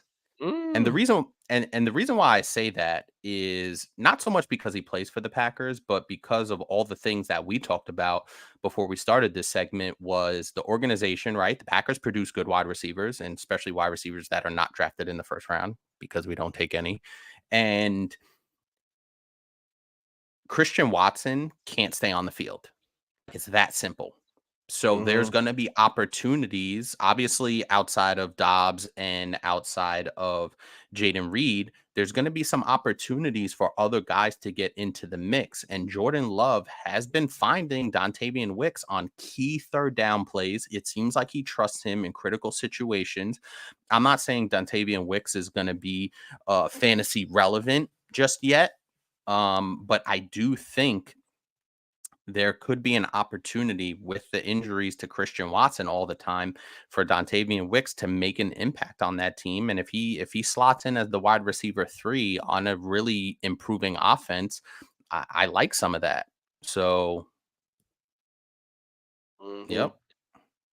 So I like some Dontavian Wicks, and I was actually looking up his snap percentage and all of that good stuff. It's hovering. It was really good early on. So without Christian Watson, right, for the first couple of games, he was 62%, 50%, 66%, 58%. Once Christian Watson came back, it fell into the mid to low 20s, 30%, 40%. So I think the Christian Watson correlation is real, where when Christian Watson doesn't play, Dontavian Wicks is going to be on the field mid 50s to 60% of the time, which I love. So there's a little bit of correlation to the Christian Watson injury and Dontavian Wicks being on the field.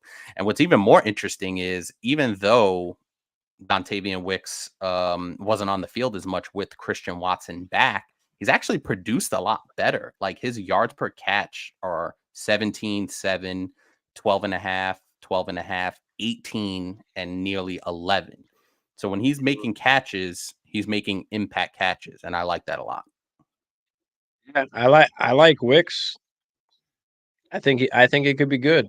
And again, these aren't guys that we think are going to be the next, top 10 wide receivers. They're not the Justin Jeffersons or anything like that. We just think that these guys that we're talking about here are guys that can gain value going into next season or at next season at some point, or can help you and that really don't cost you much right now. So guys that you can get for, extremely cheap. And we'll talk about a ton of more guys as we get into, the off season and all that, where guys are tremendously cheap at that point. And just to put a little cherry on top of that, on what you said, is some of these guys as well, if they do play well when they get the burn, they can be that cherry on the top that you add to something, right? Like that's something that we haven't talked about, going through this. So if you add a Dontavian Wicks on top of it, if you add a Parker Washington coming off a good game, or some of these guys that have, not great production, but you've seen them go out there and make some plays, that could be the deal that could seal the deal for you if you add in one of these kind of, stash guys on top of your deal. Mm-hmm. Exactly.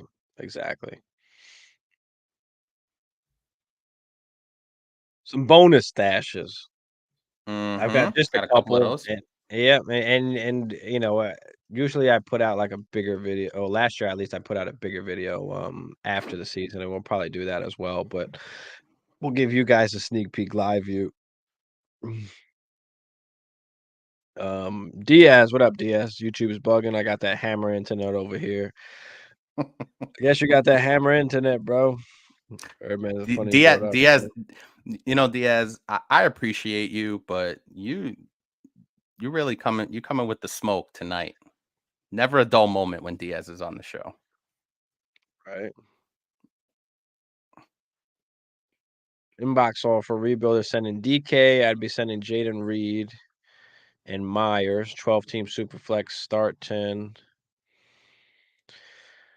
0.1 pass, 0.1 QB, 0.5 running back, wide receiver, tight end premium, running backs, wide receiver, 1.0, tight end, 1.75. You got some kind of leagues, Diaz.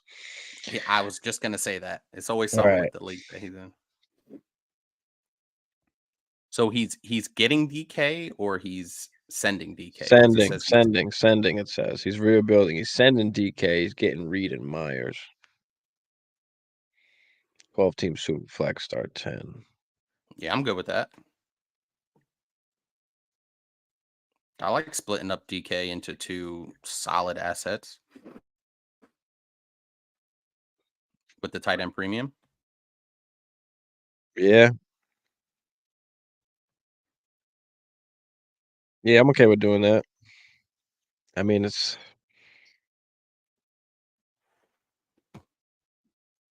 DK still beast, but just He came off a splitting it up. massive So game. he's He came off a massive game. So, I mean, if I don't know how much more you can get than a Reed and a Myers.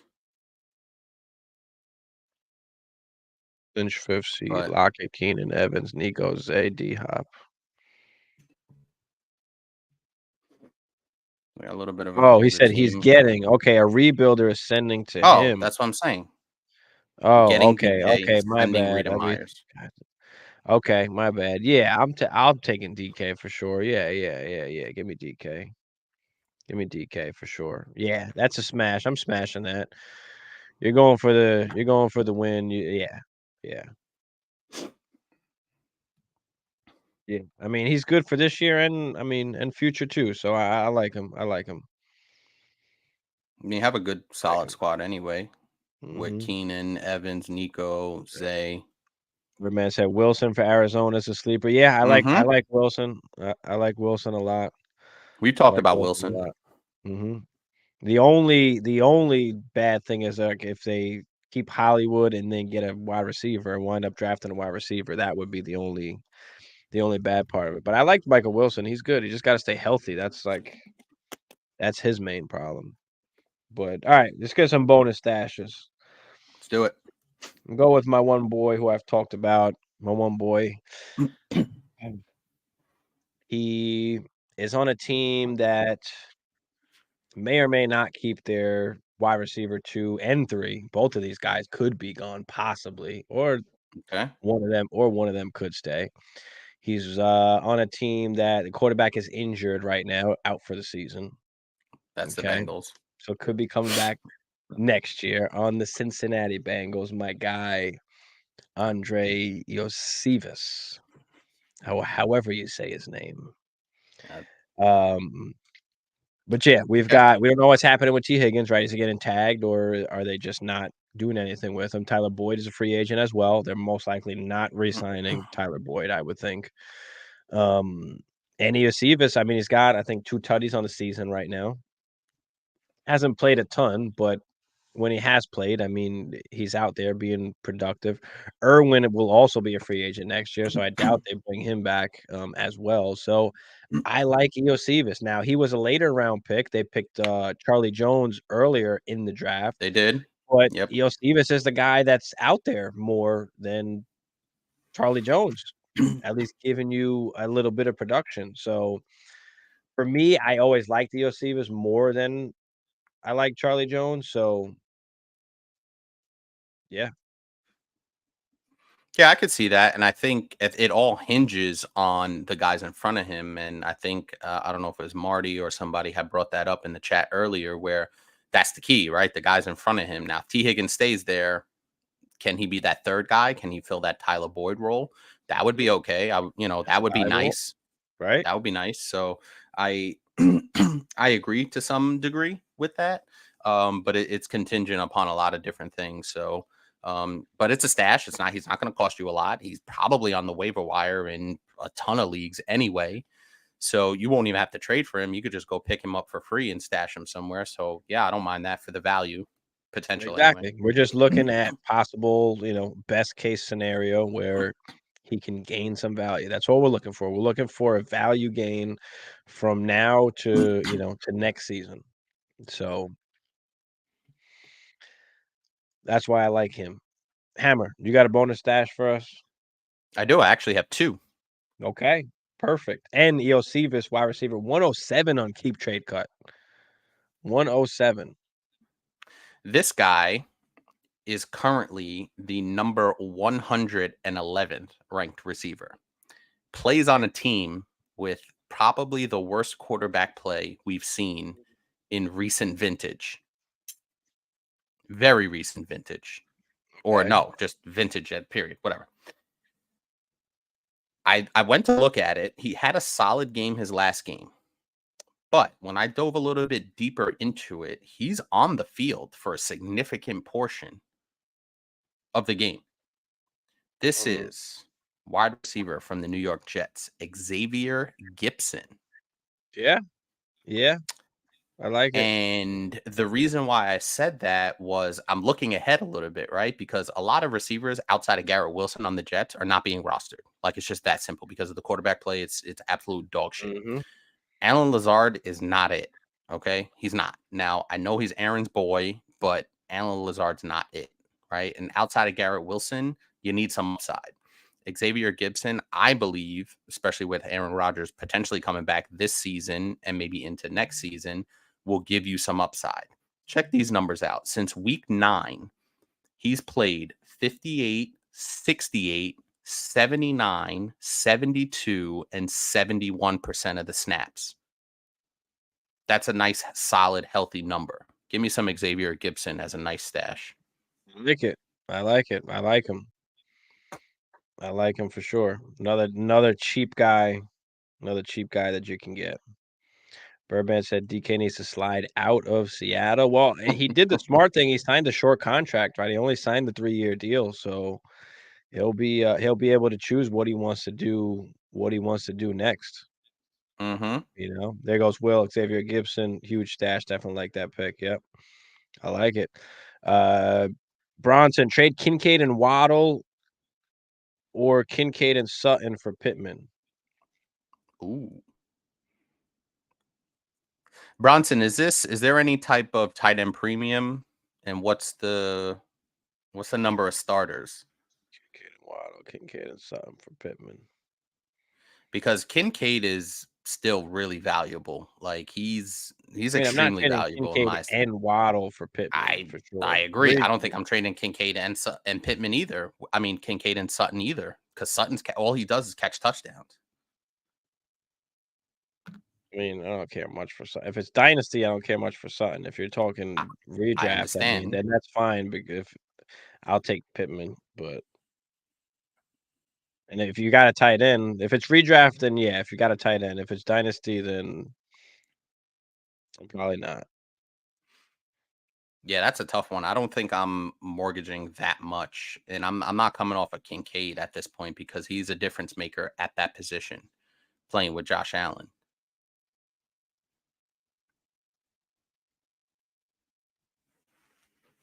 You see the comments everywhere. Bakes a lot. Did I miss something that you wrote? My bad. Did I miss one? Might have been He from asked the about Twitch. Christian Watson's hamstring. Oh, okay. No, I think we briefly had spoke about it. Not specifically towards the question, but we spoke about the injury, I think, a little bit.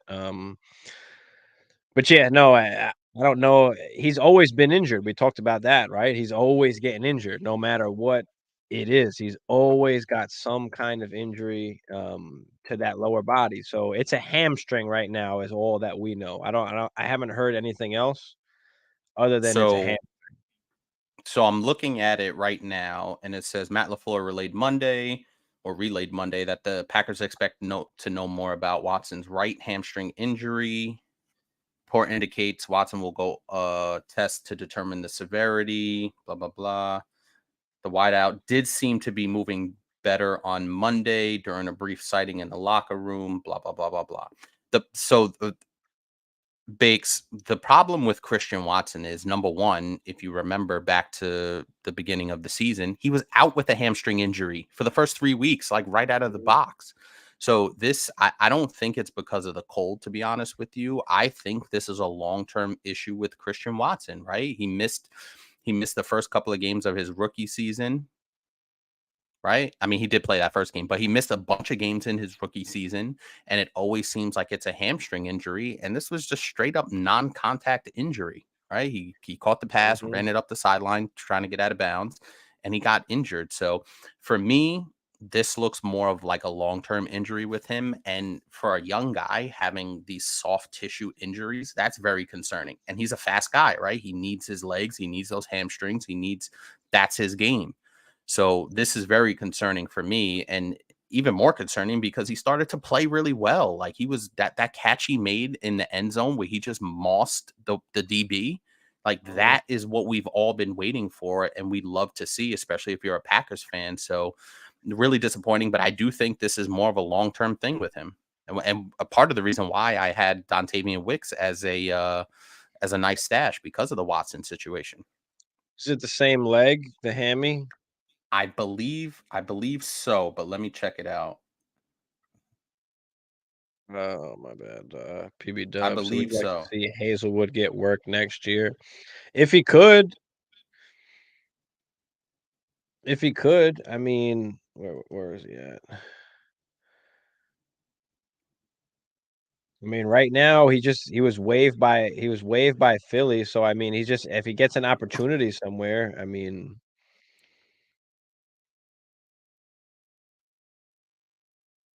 But for me, currently not on my radar. Jameson still waiting on the waiver bench in my league, worth a stash for Dynasty for sure. For redraft, I mean probably not unless you're in a deeper league. Still Yeah, have faith in Jameson Williams. Watson. I actually tried to buy Jameson Williams in our home Dynasty league in the offseason. It didn't work out. Probably good that I didn't pick him up. But as a stash player, yeah, with that particular offense, I don't mind him as a stash. PB Dub said he still got faith in Watson long term. I can understand it. And listen, as a Packers fan, I want him to be amazing, but it just seems like once he gets some momentum, then it's just something that happens, right? I think he caught a pass. I don't remember if it was the Lions game or the Chargers game, but he went up for a pass, caught it. It was like a 34-yard, completion, and came down and was injured. Mm. You know what I'm saying? So every time he catches a pass and hits the ground, I have to like hold my breath.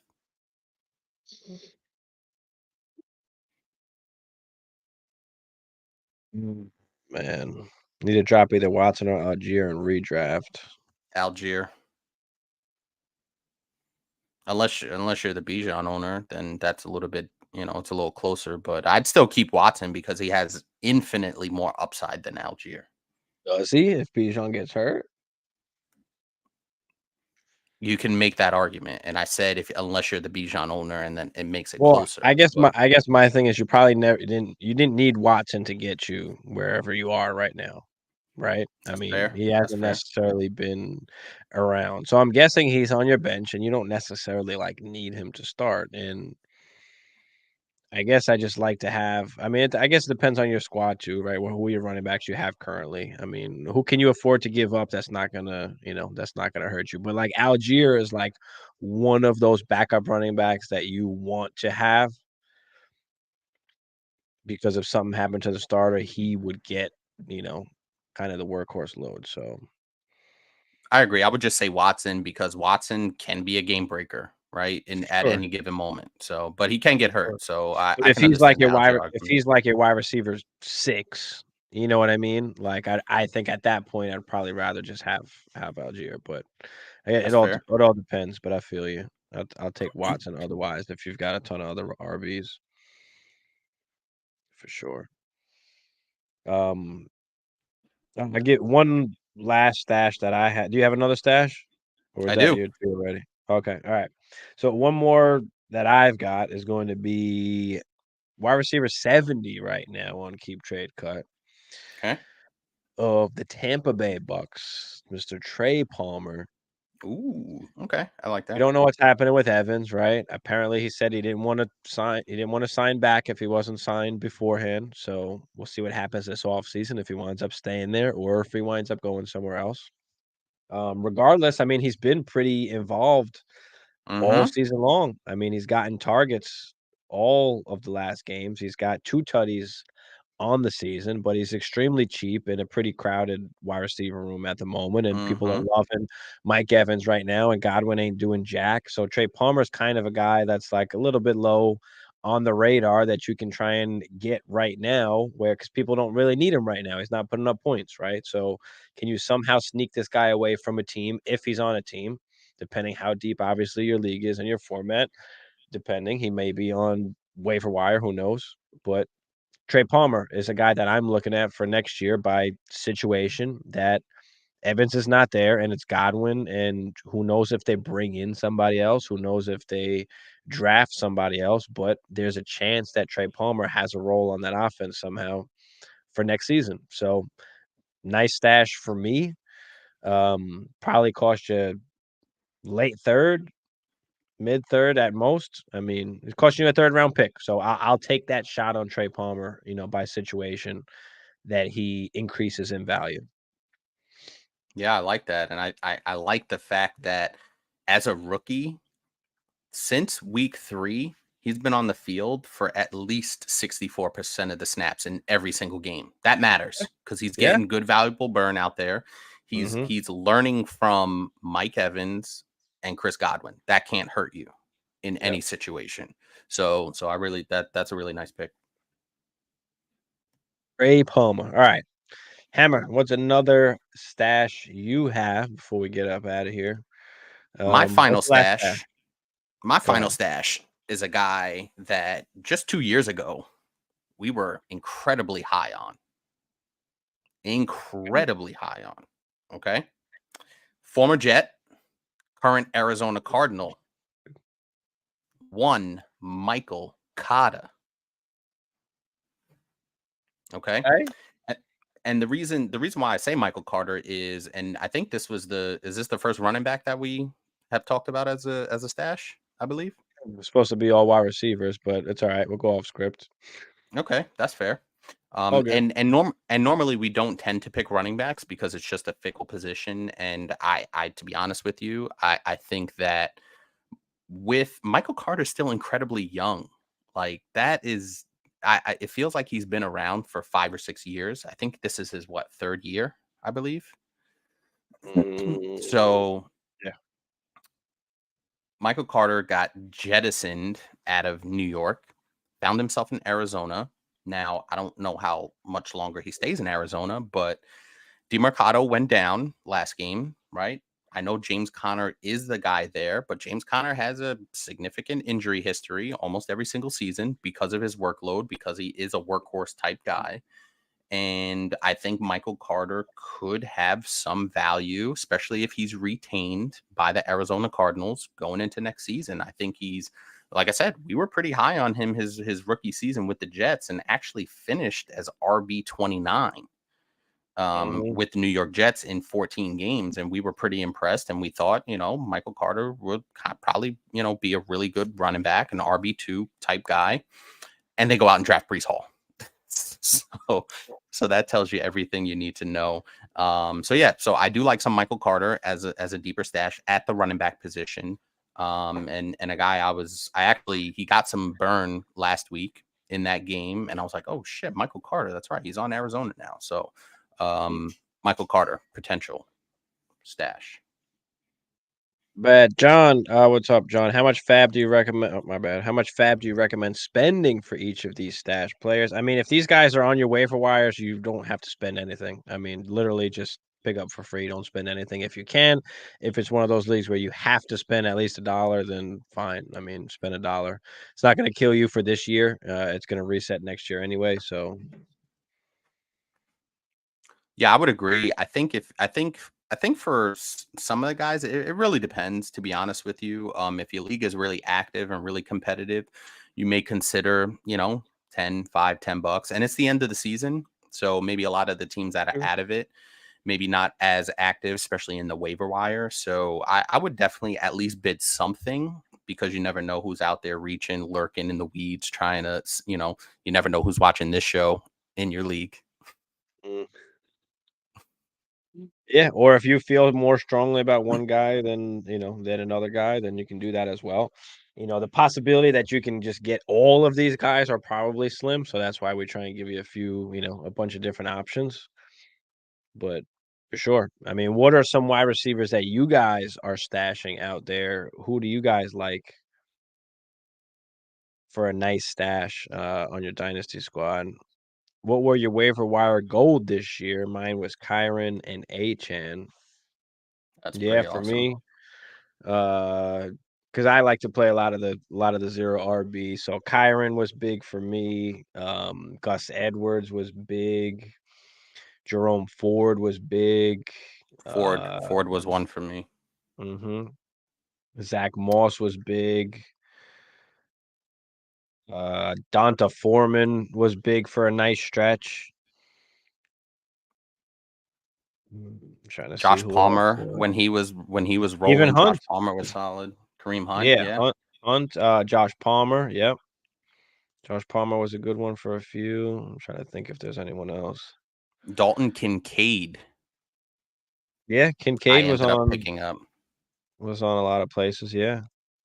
And this was more redraft. So a lot of the waiver wire gold, for the most part anyway, is found in redraft because the bench spots are limited. Dynasty, it's a little bit harder because it tends to be more serious players, and we usually end up drafting, like Achan gets probably got drafted in some rookie drafts, maybe at the back end or somewhere in the middle. So mainly for me, I get a lot of these waiver wire golds in redraft, like I said, because the spots are so limited. Bench spots. Yeah, for sure.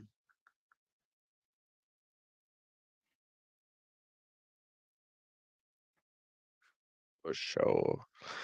If you guys are eliminated from the playoffs, you still try to win your matchup.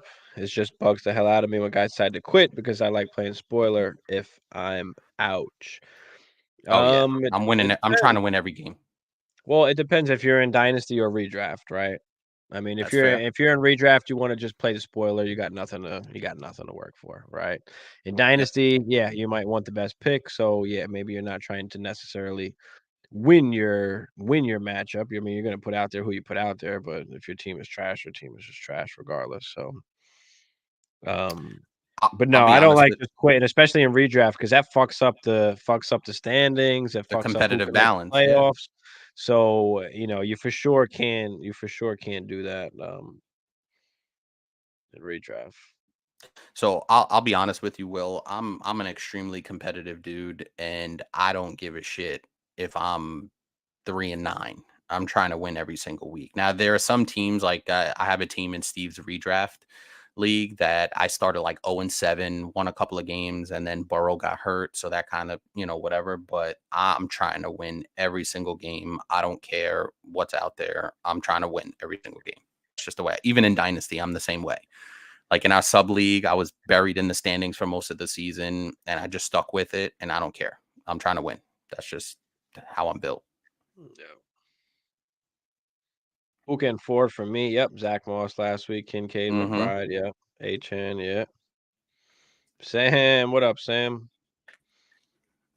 We play for draft order. If you're out, you're playing for lottery balls. Yeah. I like that. Yeah. Yeah. One of my dynasties, it's a lottery. And it sucks because I have the absolute worst squad this year with my injuries to my quarterbacks in this super flex league. So I kind What of I got liked about screwed.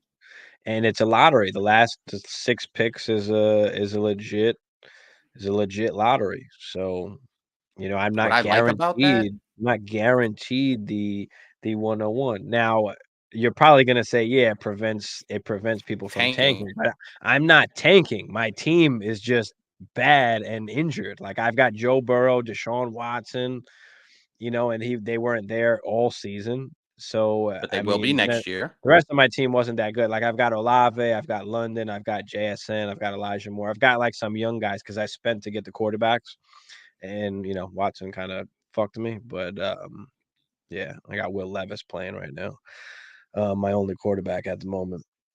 Mm. But yeah, so this squad, like I deserve the fucking 101. Shit. I like it though. I like the lottery thing because it does prevent, like in our subscriber league, and I'm not, denigrating anybody or anything, but there's a situation where I could make the playoffs, if certain teams lose and I win, etc. And I'll say it from the rip. I should have had a better season, no doubt about it. But the competitive balance is what we talk about, where there's a team that is just absolutely god awful and they had no chance of winning. And listen, they're going for the 101, and I'm totally fine with that. But it just like those are the kinds of situations that you find yourself in where if it's a lottery system, 1 through 6 is, or 6 through 12, I should 7 through 12 would be the lottery. So that kind of prevents teams from just shutting it down and going for the 101 as opposed to running the best team out there on a week in, week out basis, maybe not selling off as much. So, there's some good and bad with the lottery. I think there would probably be less trades with the lottery in my opinion. Because maybe people figure There's they one can go reason, for it or they're not guaranteed for the 101, whatever. which is one reason why straight it straight sucks. I mean, listen, as long as you're putting a lineup out, as long as you're putting you're not benching the, Jalen Hurts, Patrick Mahomes, like you're not benching your main dudes. I mean, whatever, as long as you got the lineup out there, it is what it is. You want to sell off all your guys for picks, perfect. Do what you got to do. But yeah, I mean, I don't, I would say to not set a lineup. Like, don't do that. And there might not be rules against it. So there are leagues that there's no rules against it and people do it. So, Yeah, I'm not a fan of that. as long you got to have a league that has some rules against at least that portion of it. As far as just, like you could just put an empty lineup out there, that you shouldn't be allowed to do that. Facts. Linear or snake for the dynasty drafts.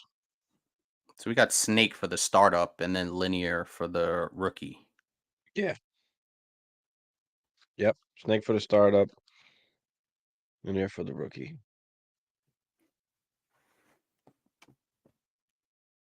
Man, I can't. We are literally in week 14. So are you, This is it. what's your guys' situations here? Oh, we had a trade in the 22, a third and a fourth for Joshua Dobbs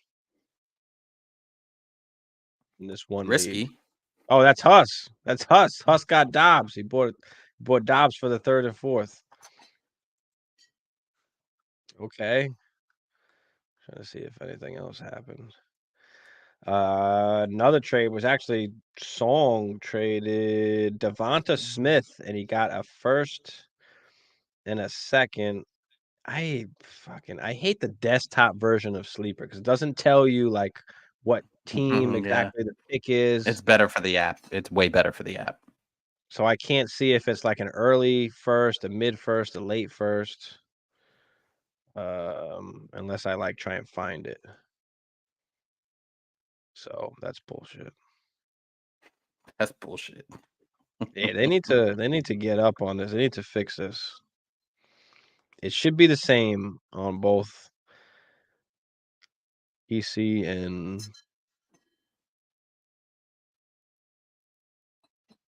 I just want to see if it like where the pick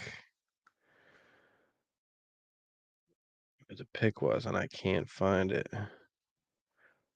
Oh, there it is. Boom! It was Crispy. Oh, he's 11-2, so it was a late first, and I don't know whose second it was, unless it was somebody else's first. So they don't even tell you that. That's gross. Well, not for that price. I mean, it's hard to get a quarterback in super flex. Like quarterbacks are king, so there's a lot of quarterbacks that are hurt right now. So you're lucky to spend a third and a fourth and get a Josh Dobbs. That's actually cheap compared to what people might be asking for him, especially since he's played so well all season. Yep. Toilet Bowl League. I'm in there as a 4-team playoff for the top 4 picks. No one can really truly tank. But it's become cray because so far every year no one has their own first that's in it. Yeah. So these guys start spike tanking to sell off so they won't win the toilet bowl. Yeah. Yeah, there's that too. Have you also noticed on Sleeper that they very seldomly update live scoring? And yes, I do see that all the time. It's so annoying, especially when It's you're in gotten fucking slower. close games and it's like Yep. it's not adding up. Like it's Yep. just It's delayed. so annoying. I think, you know what I think? I think that the reason for that, Will, and to your point, I've noticed that as well. I think it could be because there's so many more people playing on Sleeper that the servers might be a lot Could be. slower than they were the past couple of years. Because the past couple of years, the scoring was before, like it was a little ahead of the actual game. I guess depending on if you're streaming or watching cable, but Sleeper was always, for me anyway, ahead of the game. Now it's very much delayed. To be fair, Dynasty has gotten crazy popular over the last few years as well. So that's just Yep. even all extra added on Mm-hmm. top of that. For sure. Yeah, Superflex will. We play mostly Superflex. Picks up Houston D, drop Cowboys or hold them. Houston, what's their schedule looking like? Guess he's looking at matchup base. Let's see. Houston. So Houston has Denver. Nope, they just played Denver. They have the Jets, the Titans, the Browns, Okay, and then Titans again. not bad. Dallas has a little bit of a harder schedule. I know they have Philadelphia coming up, Buffalo, Miami, Detroit. You can make the argument for Houston there. We can. Yeah, let's roll Houston. Especially this week for sure. Let's roll Houston. Let's roll Houston.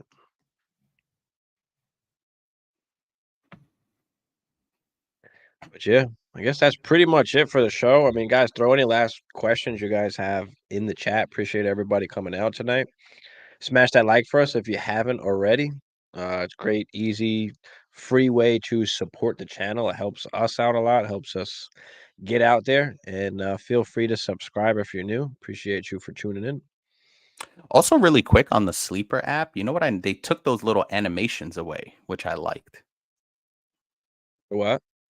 You know the animations they used to have on Sleeper, like if you Because they score got a all big now play. all this other garbage. They got the betting garbage like everybody else does in the fucking world. I mean, there's all this I extra actually like that shit animation. that's unnecessary. I don't use anything but the fucking league shit. I don't play the betting shit. I don't go into anything else here. Like I don't even know what is this? This is the Yeah, feed, the news, I guess. I like the news feed. That's pretty cool I when we're guess. doing like our Mini, I injury don't give a shit. fuck about this. Minis, I don't care about any of that. I don't even give a shit about the scores. I mean, I use ESPN, I guess, for that. I don't use any of that. I feel you. Use any of that. Focus driving to the betting. Yeah. Yeah. Mm-hmm. Of course. Dynasty overrated. Swap for the Ravens. Yep. I like that. Worst schedule. Yeah, they do. They do. They do for sure. They do for sure. So next week, I don't know. Maybe we'll do running backs, or just we'll talk about playoffs in general. I mean, depending on your league, some leagues that there's no trade deadline for Dynasty. Some leagues there are, once you get to the playoffs, only playoff teams can do playoff teams and non-playoff teams can do non-playoff teams. Some of you it's done already. Some of it ends going into the playoffs. So know your league and know what the rules are and when that deadline is. For sure. But other than that, I guess we're about to get up out of here. So appreciate y'all. Hammer, you got any last words? And if you hold up that fucking Jordan Love thing, I'm going to cut it off. I'm going to fucking cut it off. Bro. All right, guys.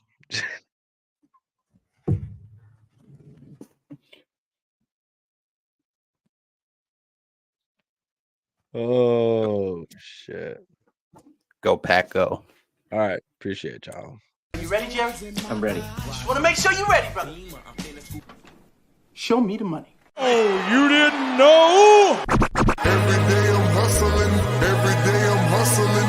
Every day I'm hustling. Put my shoes on, you wouldn't last a mile. Summertime, wintertime, I'm on the grind. Yeah, I got the ring, I'm the champ, I'm the genie of the lamp. This is the gift I was given, so I just live by my hustle.